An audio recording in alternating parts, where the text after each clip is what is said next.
Hey everyone, my name is Danilo Petrovic. I'm Ilya Marchenko. I'm Denis Kudla. I'm Evgeny Donskoy. I'm Henry Laaksonen. I'm Peter Torebko, and you're listening to the Game to Love podcast.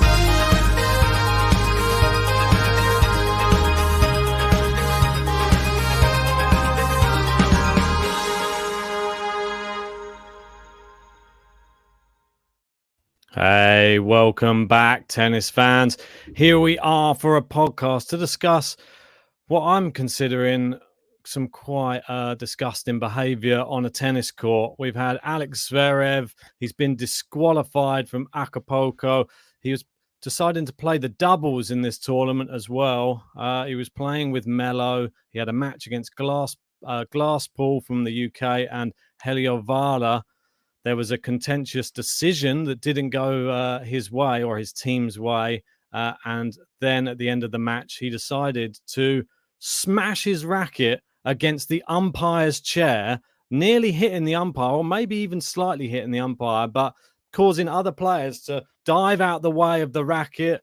And the umpire, obviously, probably a bit distressed. A complete overreaction for a line call on a tennis match. And I think Alex Zverev should be very, very ashamed of himself today. I mean, the umpire had to move his foot. Zverev would have striked him on the foot if he didn't move. I've seen several replays of it. We're probably going to start with the video. We're not allowed to show many clips, but we will start and play it in a second. But I'm sure a lot of you have seen it. It did occur in the doubles, and the repercussions of this are going to be huge. We know now he has been defaulted from the singles event. I think that's the first time in ATP history an incident what's happened in the doubles has resulted in someone getting defaulted in the singles. Yeah. So that's not something which usually happens.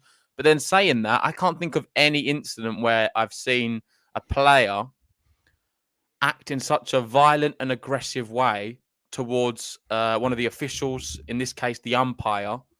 And it is quite truly shocking. I don't know what's going to happen with Zverev now. I think that he's not going to play tennis for some time.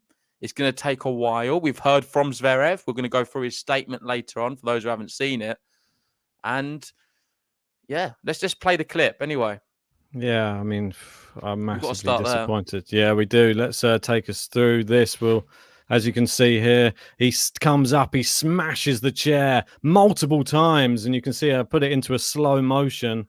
And I think it's this one here that the umpire... You can see there, he moves his... If he didn't move his foot, it hits him on the foot. Look at Glasspool behind him. He's having to lean backwards to try and not be hit by Zverev as well. If he didn't lean back... The thing with Melo, he didn't do anything at all. I feel like he should have, it's not really his responsibility for Zverev's actions, but if you're in the doubles with your player, with you, your, what's it called, your teammate, then you should, I feel, put an arm around him and say, you know what, you can't act like that. Or just bring him away or try and calm him down. I think you do have some kind of responsibility because at the end of the day, Zverev is representing him as well. Of course, Melo, we can't really blame him too much, but that is, I think he should receive a little bit of criticism because he should have done a little bit more. You see his body language there. He did nothing.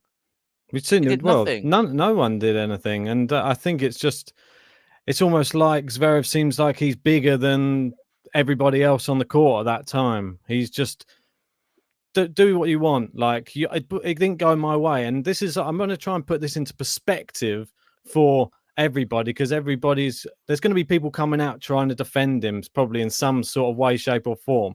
Put it this way: this is a tennis match. This is a ball that has just gone out in a tennis match. Whether it's in, whether it's out, it doesn't even matter. You cannot walk up to an umpire and smash a racket on a chair. What do you have the right to threaten somebody, physically assault somebody? Yeah, but you're saying, oh, it's just a game. I'm kind of getting that sort of vibe from you. It's just a game. It's not that important. No, I'm not saying it's not important. No, but that's the vibe I'm getting from what you're saying. No, but his reaction does not constitute what the actual action was. It's no, of course not. That is no way to react to something being a line call in a tennis match. Like you're not in boxing, you're not in UFC, you're not in WWE. We're not smashing chairs over each other's backs and stuff like that. It's not that type of entertainment. control yourself. And this puts a really, really bad light on him. And there's already a bad light on Sasha Zverev off the court as well. And if this is how he reacts to the smallest things, no one's going to believe him when he comes out and he says he doesn't do the things off the court either. That's the problem I have with this, is you just saw him snap. And that is the thing. People are going to think he's a snapper. Oh, he just reacts and he has a bad temper and he does things he regrets. Listen, I'm not it. condoning anything he's done. I'm very much on your side. But to play the other side of this, the whole incident happened in a tiebreak. The final set tiebreak, I believe it was 8-6 in the tiebreak, something like that. I think it was to generate match point. The ball clearly goes out. I'm telling you now. I've seen the replay. The ball looked out to me. But my first question, why wasn't they afforded a challenge? Were they out of challenges? I don't know about that. I don't know. All of the crowd were saying the ball's out. They're all going, what's going on? They're all shouting, out, out, out. I can hear them. Zverev's getting very annoyed. Melo as well, because they believe the ball's clearly out. I believe the ball was out as well. And that is quite a big thing. We're talking hundreds of thousands of pounds here in terms of it's their career. They've got points on the line. It's their whole career, their job, what they do day in, day out. And the decision at such a crucial moment seemed to be wrong. Why was it wrong? I don't know. I'm trying to find out. I don't know if you request an inquiry then. Request an inquiry. You can call over another adjudicator. What he did afterwards is terribly wrong, but you've got to understand what led to that incident. It was a mistake, clearly, because I thought the ball was out. Nothing on a tennis court. I don't even care what it is. Okay, so Kay's saying there was out of challenges. So there was out of challenges. But what you've got to do in that situation, I can understand the frustration. You can't take it out in the umpire like he did. He's an absolute disgrace. On anyone. It's for a young player as well. People will be watching this in Acapulco. It's a big tennis event. And they're looking at him and thinking, what kind of role model and what sort of image does this set for the sport? It is he deserves all the punishment he's going to receive. But I can understand why he got frustrated, but you just don't act like that. Well, yeah. You didn't see Melo doing it, did you? But then you didn't see Melo really. I'm a bit angry with Melo as well, because what did he do in this situation? I think he does have some kind of responsibility. Yeah, but I was going to say, go back to, I know that I think all the players on the court should have said, whoa, what are you doing? Like that, or said something. I think he's the biggest one there. He's the tallest, probably the scariest. And he's just done something very, I don't know, out of character. He might go and hit them with the racket next. Who knows what he's going to do? He's flown off the handle with a bad temper. I know that we've seen, I think it was Herbert. Was it Herbert Mahut? Someone like that. I think Herbert went and sat down on his chair and then smashed his racket to pieces, and Mahut just sat there laughing next to him. Different scenarios, just smashing the racket on the floor. But you still got. He didn't say anything to his opponent, his partner. Then, like, oh, calm down, mate. It's just like we'll do better in the next match. And I just think that they just let their partner just go with whatever they're doing. I don't think they want to be part of it. I think that that's what he's removed himself from the situation. Zverev's just embarrassed himself in this incident. Then he gives the racket to someone in the crowd as well. What a strange memento that is for somebody. Like, well, I don't know. I'm just so I think the big thing from this now mate. as well, it's not just this incident, but it's all the stuff that's happening off court. I know you touched on it. Yeah. We're not going to go too much into it because there should be more investigations from the ATP. Worries me. I don't know why they've just dropped it. There is allegations around Zverev and what he's done off court with his ex-girlfriend and everything. There doesn't seem to be much action going on. Surely now there may be some action, because we've seen he literally has shown on the court that he is a very aggressive character and he's someone who does struggle to contain his cool. You can't act like that, regardless to whether the decision is wrong or right. No. I think it probably was the wrong decision. I can understand why you get angry. I can understand why you'd throw a few curse words. I can even understand to a level why you'd smash a racket. But to start striking the umpire's chair, almost hitting the umpire, and some of the things he said, we obviously can't repeat them on the podcast. But he's pretty violent and aggressive, sort of directly in the face of the umpire, cursing at him. In itself, would that not be an offence to be defaulted? Surely it is. Because, I mean, we've seen what's happening with Moutet a few times. Moutet's someone who gets defaulted often in sets. I feel like he does similar things and gets defaulted from saying certain phrases. It's difficult to really explain because I'm not allowed to say it on this podcast. But maybe he's effing this, effing that, and just But saying that you ruined the just the match. words he's saying, is the intent and the manner of the way he's saying it. He's kind of screaming it. And I think that in itself should have been defaulted, done.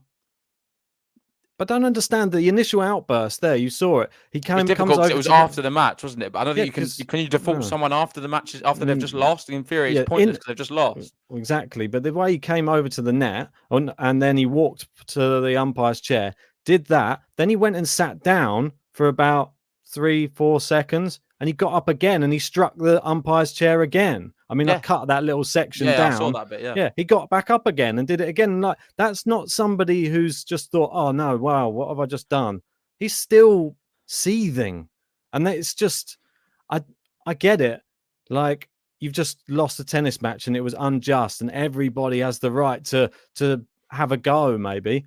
You don't need to be smashing your racket against something, like, because it almost seems like, well, imagine if something did go wrong and, I don't know, the umpire moved in the wrong way and then he strikes the umpire just because the umpire was scared, tried to get out of the way and inadvertently got in the way of the racket or something like that. It would be like the end of his career, possibly. I mean, and it's so sad. I don't want to say it lightly. The GTL curse, I think, is a real thing as well, because whenever we pick a player to win a tournament, we both pick the same one. Something bad always happens. I mean, and he's an idiot, this the guy, time, because he had such a good chance of winning this event. We both picked him to win it. And the reason we did it, not just because he's reigning champ, is because on that side of the draw, he avoids Medvedev in the Dow until the final. So it's opened up nicely for someone on that side, maybe a Cam Norrie. So fair play to them. Hopefully they take the opportunity of both hands, because Zverev's gifted him one. Let's be honest. I'm looking at it and I'm thinking, what an idiot. There's so many people saying different things. If we're looking at other incidents, I saw someone, I can't find it now. Oh, here we go. Move for free spaces. Kyrgios was banned for 16 weeks for much less. Completely agree. We've got Serena Williams, that incident at the US Open. Yep. The repercussions were pretty big from that as well. Zverev, I don't know. He's going to be in trouble. Let us know in the live chat what you think could happen. I reckon it's going to be months. We've got Move Free Spaces saying it's going to be banned for 3 to 6 months. That would mean he's going to miss Roland Garros. Are we going to see him at the US Open? Are we going to see him at Wimbledon? I think Wimbledon could even be tight as well. Let's wait and see. We've got Tamani Carrillo here, very good journalist, saying Alex Zverev ended his doubles loss against Glasspool and Helevora by attacking the umpire's chair while arguing with and looking at him after each strike. And that's a big point we need to emphasize. It wasn't the fact that it was just hitting the umpire chair. I know Pliskova did this in Rome. I believe she got fined. I forget the exact amount. It was quite a heavy fine, but it was nowhere near. You can't compare what Pliskova did to this. So there we go. There was a similar recent incident. Pliskova also hit the umpire's chair in her match versus Sakari and actually broke the umpire's chair. She was fined $2,500 and no suspension of any matches. It was very different, extremely different. I feel like that should have been a bit harsher, though, than the $2,500. But that's beside the point. Here, Zverev, I hope there is repercussions. I'm sure there will be. Let's wait and see what exactly they are. Looks like a blatant... Sorry, that last bit, mate. Apologies. Looks like a blatant act of intimidation, and there should be serious repercussions for this behaviour. He was looking at the guy, the umpire, in the eyes after each strike. It was very intimidating. I didn't like it at all. And all it did was... I've sort of been in my mind, if not on the podcast, been trying to find ways to sort of spur Sasha Zverev on and trying to really get behind him as somebody I think can really like go forward in the game, and just sort of giving him the benefit of the doubt a little bit. Innocent until proven guilty, as we always say. But this type of overreaction just makes me think there's something upstairs.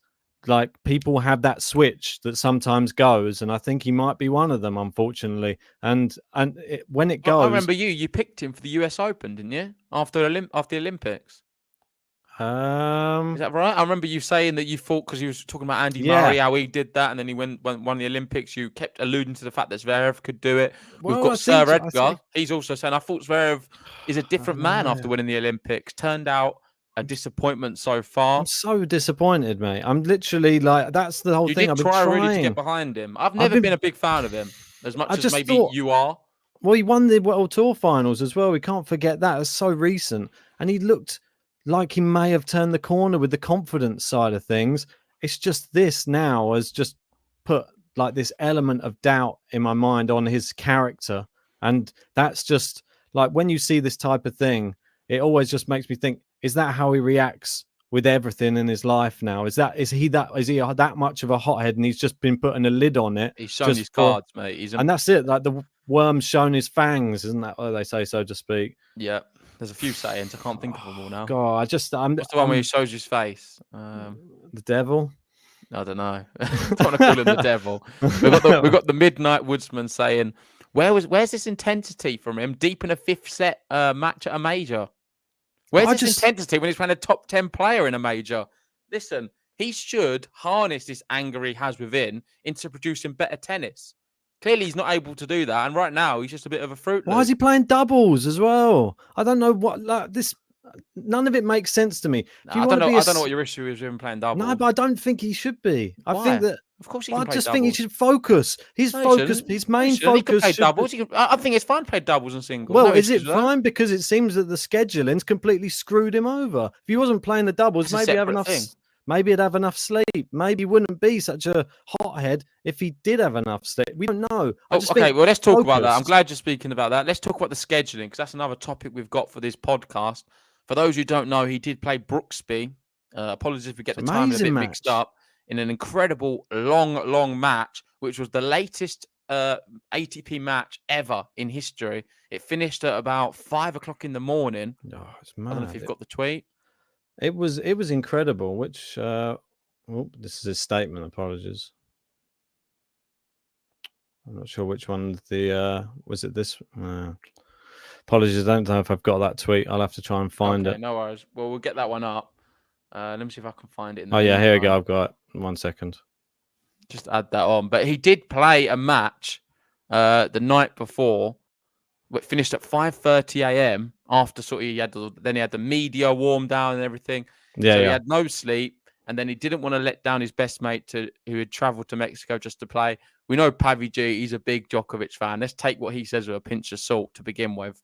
But in essence, he did play an extremely late match the night before. Is that an excuse for it? Of course it isn't. Let's be honest. No. But the scheduling does seem a bit strange, I must admit. I can understand a lot of his frustrations. Having no sleep the night before wouldn't have helped the case, but it doesn't explain it. No, it definitely doesn't.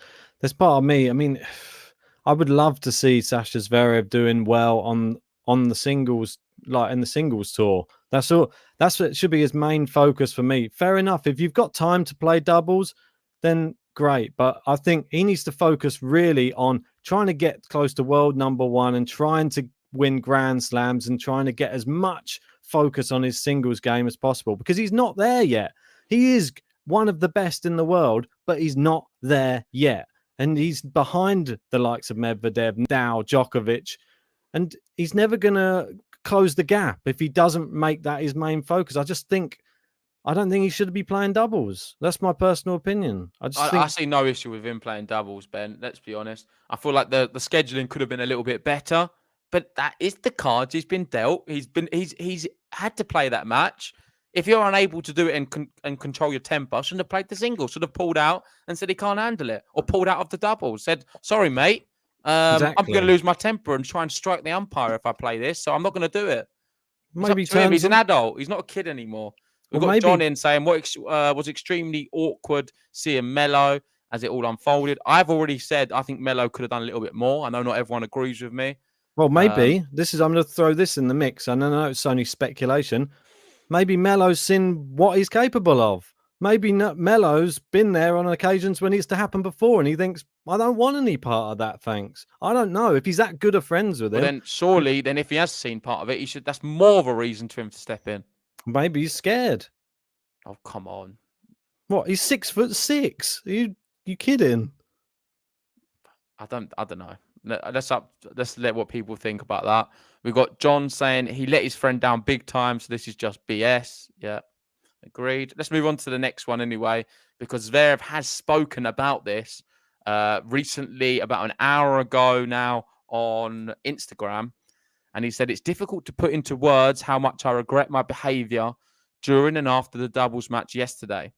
I have privately apologised to the chair umpire because my outburst towards him was wrong and unacceptable, and I am only disappointed in myself. It just should not have happened, and there is no excuse. I would also like to apologise to my fans, the tournament, and the sport that I love. As you know, I leave everything on the court.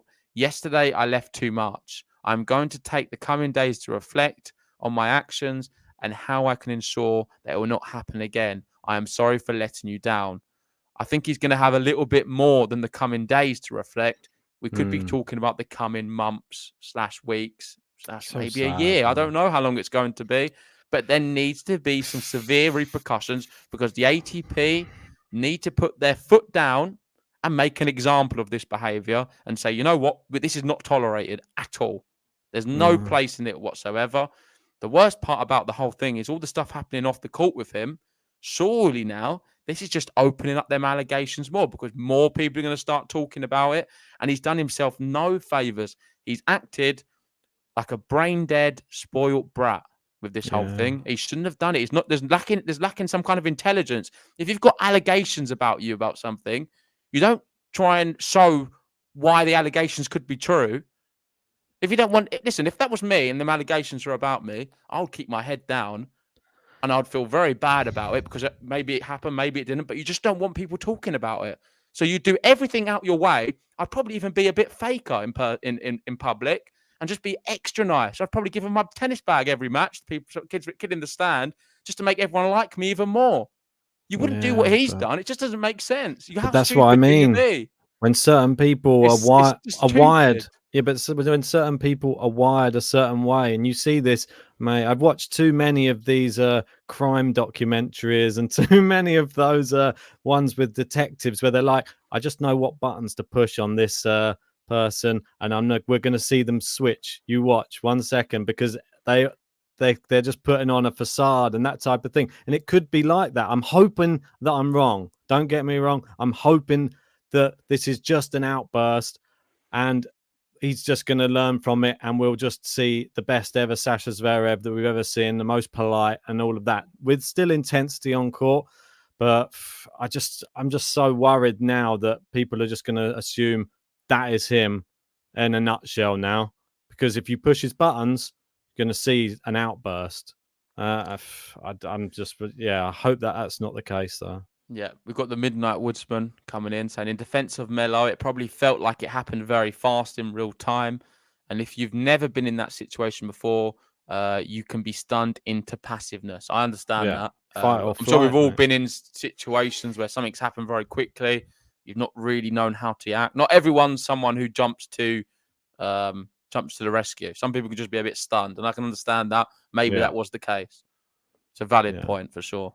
Well, the crowd definitely reacted in a very negative way, didn't they? Obviously, understandably, a lot of boos came out. I think there'll be a lot of people who never forgive him, which is sad in a way, because I think we should offer forgiveness to people in this world. I think a lot of people are very quick to cancel people, especially in this culture. But he hasn't helped himself, certainly. I'm still not big on the whole this is an extreme case of racket smashing. I'm not big on racket smashing in general. If you're going to do it on your own, do it not away from everybody else. It was going, bear in mind, towards the crowd as well. You're smashing a racket towards the crowd. God knows what's going to ping off your racket. Once a bit of plastic comes off the top of the racket and goes and flies in someone's eye in the crowd, someone in the front row, like that type of thing, or a ball kid, or if you accidentally a piece flies off. This is like something which is obviously breakable and it does shatter and bits do come off of it. You've got to think. This is just stupidity.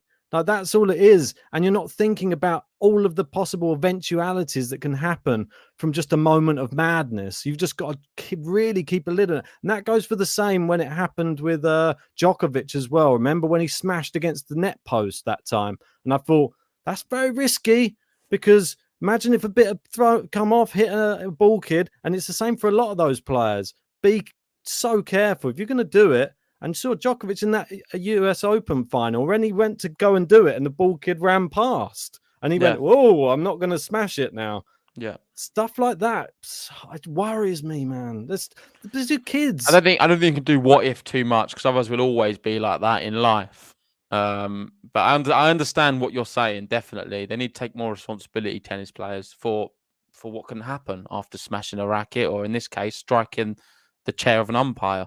We've got Gary in saying your comments, how Sasha should be behaving are spot on. He should be overcompensating. That's the word I was looking for. He should be overcompensating big time in everything he does. Couldn't agree more. And Lexi touching on what you were saying, Ben, saying you're right. I also watch too many crime docs. And once a button is pushed, the real character will show. Too bad, really bad. Yeah, I know. He's shown his true colours a little bit, hasn't he? I think that's the worrying thing for me now, and you can't take it back once you've shown it as well. That's the thing, and even if you apologize, people go until the next time, or they're just no one's quite sure of you now. Everybody is thinking.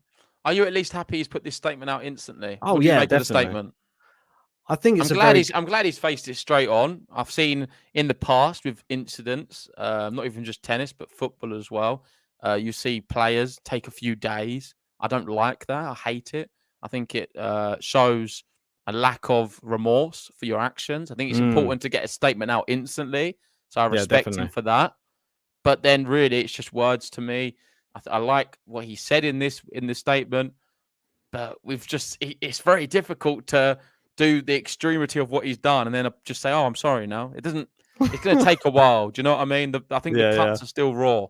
We've got 12 Travel 21 saying, I'm stunned because he's been on tour for 6 years plus and is now a seasoned player in his mid-20s. Very disappointing. We're not talking about a young person. This is a really good point 12 Travel 21 makes. If this was, say, of course, Alcaraz, nothing like the sort, you could understand it. Yeah, but if it was an Alcaraz, you could understand it a little bit more. The way I say this, if as a young person with no experience coming on tour, your hormones are a bit all over the place. You can act a bit out of character, out of sorts. For Zverev is nothing of the sort. He's one of the most experienced players on tour. I know he's young, but he's been on tour for a very long time. He's been at the top for a very long time. He's won big events. Surely you'd expect him to have a little bit more experience as a seasoned player. To know how to act. I know what you mean. I think you're right as well. I think how long he's been. Think of all the titles he's won. You can understand a younger player acting out like that. And of course, I'm using Alcaraz as an example. He would never be like that. He's complete opposite in character. But it's just an example as a young player. I hope to never see that from someone like Carlos Alcaraz. Oh, that would be like devastating for me. Like I'm much more of a fan of Alcaraz than I am of Sasha Zverev. And I say that openly, but I've been trying to get behind Sasha because of all of the negativity that's been around him. And I feel that he needs a boost. And I feel that he's a great tennis player and his potential is world number one and multiple Grand Slams. And we know that, but it is what it is. Unfortunately, this is the position we find ourselves in. And he's given us negative stuff to talk about yet again, and it's not good when you're always in the papers for the bad things as well. We want him in the papers for the good things, don't we? Yeah, what's the saying? All news is good news. No news is good news. No, is it? Yeah. Not all news. All news is definitely not good news for him. Right. Yeah, I'm sure he would have preferred no news, but let's move on. So we've got Nate here saying we may not be watching Sasha Zverev play a tennis match for some time. The behaviour will not be tolerated by the tour. Haven't seen anything like this before, maybe ever. Serena's incident at the US Open doesn't compare even a little to this mess. Yeah, no, yeah, I totally agree. I've not seen something quite like this before, if I'm honest. No, I mean it just makes stuff that McEnroe even not this did, severity. It's left a very bad sort of taste in everyone's mouth. Yeah. Patrick McEnroe here. Speak of the devil. There should be a significant suspension forthcoming. Totally unacceptable. How long do you reckon it will be then, the suspension for him?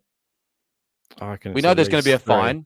At least 3. On the topic of fines, what's going to happen now for being defaulted, because I'm not sure if everyone knows this, he will not get any prize money from the singles.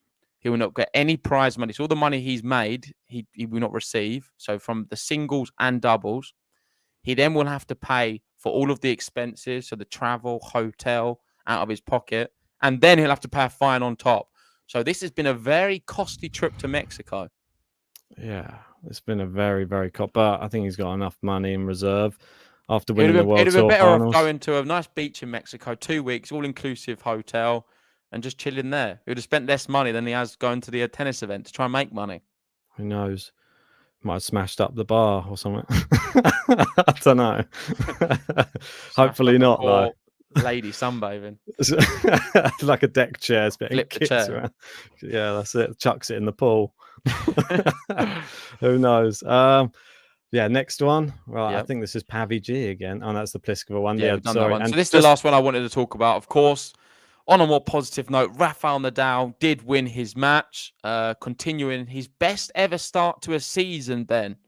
Yeah. I did send you the number, but I can't remember. There was 12 matches unbeaten, I believe. 12? Yeah, I believe so. I think I saw it on another tweet that you sent through. Sorry if I haven't brought it up. No, is it not on the same?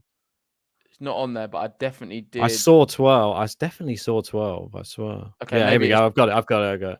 Okay, 12 matches. So it was a brilliant start for Rafael Nadal. So proud of him, and he's still going on. And if you look at his draw, so it's the first time in his career, by the way, which is mad. So this was his projected path. I did do a video on it. Riley Opelka, Krejci, Berrettini, Medvedev, Zverev. What a video it's turned out to be, because as soon as I released it, Opelka withdrew. Maxime Krejci then has withdrawn a bit later on. Berrettini retired the other day. Who was Berrettini playing? Oh, it was Tommy Paul. Tommy Paul, yeah, that's right. And he retired.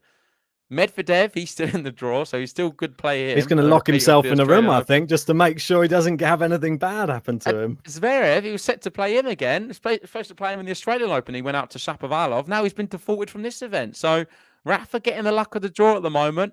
And you know what I would say? I'm loving it. Absolutely loving it. The best thing ever. I just want to let it keep happening. And not just that, I feel like he would have beaten these guys anyway. And who can tell me I'm wrong? Because we'll never know. I was actually going to say to you, which is something weird, when I was watching the Brooksby versus Zverev match.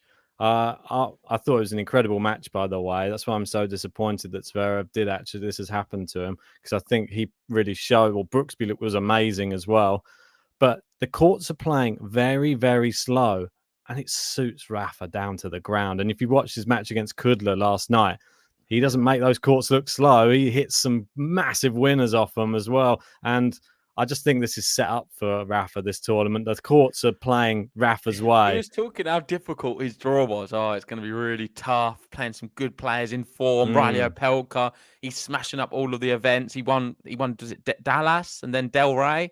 Yeah. Playing great. Or did he get to the final with Del Rey? And got to the final and lost to the final Norrie. with Del Rey, but won the one before. But he's in really good form. Krejci's playing great. Berrettini, so solid. The only people who seem to beat Berrettini, by the way, is his abdominals, Djokovic, and Nadal.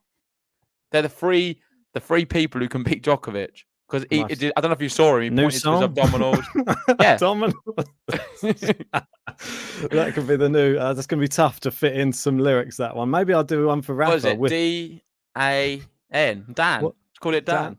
Let's call it Dan. What do I do for Rafa? Withdrew, retired, defaulted. Is this a new song coming out? I don't know. I wanted to touch on one more thing just before we wrap this one up as well, because we need to finish on some bizarre sort of news as well. John Millman, unfortunately, going out of his match against Marcus Giron. It was in the second set. He was down, obviously a set and a break, and then this crazy thing happened. I'll show you right now. I've tried to slow it down. I'll take you through it as it happens. So we go. He serves. It returns. He tries to flick it up, and it just hits him in the eye.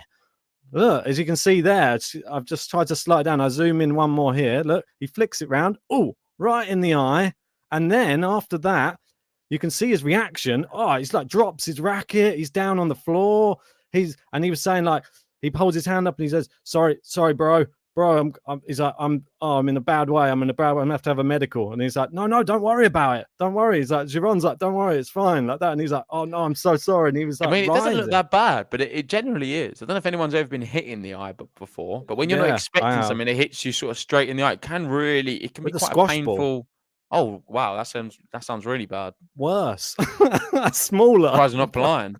No, that's what I mean. I had to go to the nearest, like the leisure centre canteen. They'll give me a pack of ice and everything. Did you have an for eye it. patch for it afterwards? No, I didn't. Luckily, I don't know how. Maybe I was just. Was you younger at the time? Yeah, I was only about like 8, I think. Yeah, that's why, mate. When you're young, I feel like Couldn't you hit it as recover from hard. everything. Yeah, and plus probably wasn't hitting it that hard. But True. yeah, But sad. that didn't seem that hard. But I've seen a photo of him since on Twitter, and he's wearing an eye patch. So I don't know. Hope he's okay. How did that match? Did he finish the match or No, did he? no, that was it. It was over. So he had to pull out of that match. Yeah, and that's really sad as well because Millman's been playing really well. I had him going I think I had him going another round after that in my bracket. So this week's been an absolute terrible one for me. I'm not going to lie. I'm sure I've seen you all giving me stick and JG as well. I think we both deserved some stick. We've had some real bad brackets. We put our hands up. There've been some bad ones. We tried our best, but tennis can be unpredictable at times. And yeah, on the women's specifically, I think some of them picks aren't great. But on the women's, we will be doing a podcast later on tonight touching on Raducanu. It's going to be a Raducanu special. Hopefully you can join us for that. It's going to be around 8, 9 o'clock. Yeah. Something like that. We never know. GTL timings isn't the best. But we will be doing a podcast later on Raducanu. Yeah, I just wanted, just before we leave, I just wanted to leave on something that was a little bit nicer and happier. It was quite a sweet any more thing. Injuries? No, it's not an injury. I just thought it was something that was very, very cute. I actually watched some challenger tennis yesterday. I was telling you about. I was watching a match between Elias and Richard. They're playing in a challenger at the moment. And then I noticed that one of the ball kids was like, oh, you'll see. It's very, very sweet. There's just this tiny little child. Like, I think someone had brought their kid along and that was the ball kid for the game. So I thought I'd show it. It's quite funny. Look. This tiny little kid, look, stuck in the ball bat. I tried to do like a little zoom in on the second one.